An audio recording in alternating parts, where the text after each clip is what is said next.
UP की सियासत का वो चेहरा जिसने नगीना के मैदान में बड़े बड़े दिग्गजों के पसीने छुड़ा दिए, वो नेता जो खुद को काशीराम का वारिस कहता है, नाम है चंद्रशेखर आजाद। लेकिन खबर ये नहीं कि वो सांसद है, खबर ये कि 2027 के दंगल के लिए चंद्रशेखर आजाद ने एक ऐसी बिसात बिछाई है जिसने लखनऊ से दिल्ली तक खलबली मचा दी है। नगीना की कर्मभूमि और सहारनपुर की जन्मभूमि को छोड़कर चंद्रशेखर की नजरें अब महाभारत काल की राजधानी हस्तिनापुर पर टिकी है।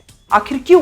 क्या ये सिर्फ एक सीट है या यूपी की सत्ता की चाबी? आज की वीडियो में हम पूरा विश्लेषण करेंगे हस्तिनापुर के उस तिलस्म की जिसे तोड़ने के लिए आजाद ने अपनी पूरी सियासत कसरत शुरू कर दी है।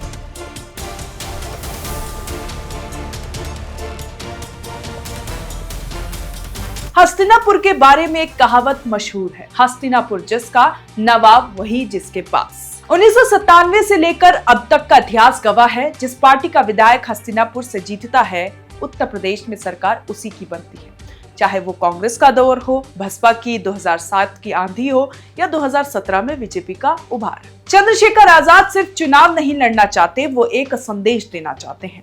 अगर वो हस्तिनापुर से ताल ठोकते हैं तो वो खुद को यूपी के अगले किंग मेकर या सीधे मुख्यमंत्री की रेस में प्रोजेक्ट कर रहे हैं। ये महज एक सीट की लड़ाई नहीं, मनोवैज्ञानिक बढ़त की जंग है। एक तरफ चंद्रशेखर आजाद यहाँ आने को बेताब हैं, तो दूसरी तरफ योगी सरकार के मंत्री दिनेश खटीक यहाँ से पैर खींच रहे हैं। दिनेश खटीक ने 2 बार जीतकर इतिहास तो रचा, लेकिन अब वो इसे श्रापित भूमि कह रहे हैं। उनका कहना है कि पुराणों के मुताबिक यहाँ से कोई तीसरी बार नहीं जीतता, लेकिन जानकारों की माने तो असली डर श्राप का नहीं, समीकरण का है। 2027 में बीजेपी का गुर्जर दलित समीकरण दरक रहा है। सपा ने गुर्जर लॉबी में सेंध लगा दी है। जब जमीन खिसकती दिखी तो मंत्री जी को पुराण याद आ गया, लेकिन इसी खाली होती जमीन पर चंद्रशेखर आजाद अपना किला खड़ा करना चाहते हैं।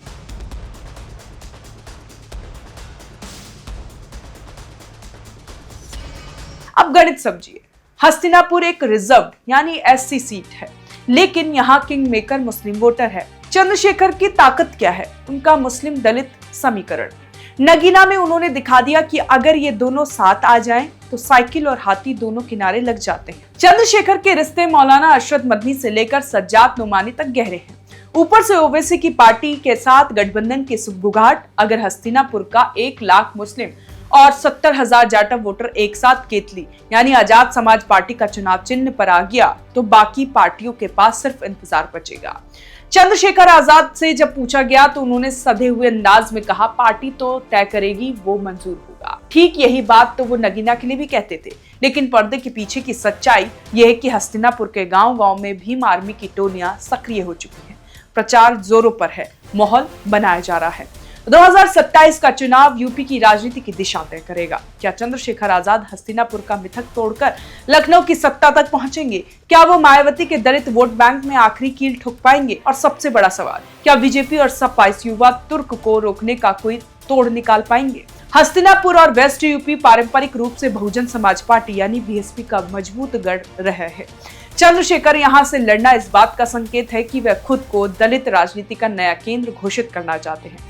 अगर वे यहाँ से जीतते हैं तो ये संदेश जाएगा कि जाटव समाज ने अब पूरी तरह से मायावती का विकल्प चुन लिया है। हस्तिनापुर सीट के साथ जुड़ा सत्ता का मिथक कि यहाँ से जीतने वाले की सरकार बनती है, चंद्रशेखर के लिए एक मनोवैज्ञानिक हथियार है। वे राज्य को ये जताना चाहते हैं कि 2027 में सत्ता की चाबी उनके पास होगी। ये मतदाताओं और अन्य विपक्षी दलों को ये संदेश देने की कोशिश है कि उन्हें नजरअंदाज करना नामुमकिन होगा। नगीना में चंद्रशेखर ने साबित कर दिया कि वे बिना किसी बड़े गठबंधन के सिर्फ दलित मुस्लिम गठजोड़ से जीत सकते हैं। हस्तिनापुर में इसी फॉर्मूले को दोहराना उनकी रणनीति का हिस्सा है। ये दिखाना चाहते हैं कि उनका आधार केवल एक लोकसभा क्षेत्र तक सीमित नहीं है, बल्कि वे पूरे पश्चिमी उत्तर प्रदेश में वोट ट्रांसफर कराने की क्षमता रखते हैं। बीजेपी अब तक वेस्ट यूपी में गैर जाटव दलितों और गुर्जरों के सहारे जीतती आई है।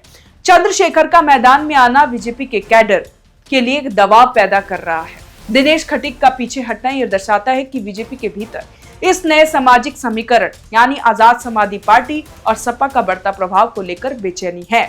2027 के चुनाव से पहले चंद्रशेखर अपनी स्थिति इतनी मजबूत कर लेना चाहते हैं कि यदि समाजवादी पार्टी या कांग्रेस उनसे गठबंधन करे तो उन्हें सम्मानजनक सीटें मिले। हस्तिनापुर जैसी हाई प्रोफाइल सीट पर तैयारी करना उनकी बार्गेनिंग पावर को बढ़ाता है। हस्तिनापुर कुरु वंश और महाभारत की राजनीति का प्रतीक है। यहाँ से चुनाव लड़कर चंद्रशेखर खुद को सिर्फ एक आंदोलनकारी से ऊपर उठाकर एक शासक और रणनीतिकार के रूप में पेश करना चाहते हैं। आपको क्या लगता है, क्या चंद्रशेखर को हस्तिनापुर से चुनाव लड़ना चाहिए? कमेंट में अपनी राय जरूर दें और देखते रहें ONOG यूपी उत्तराखंड।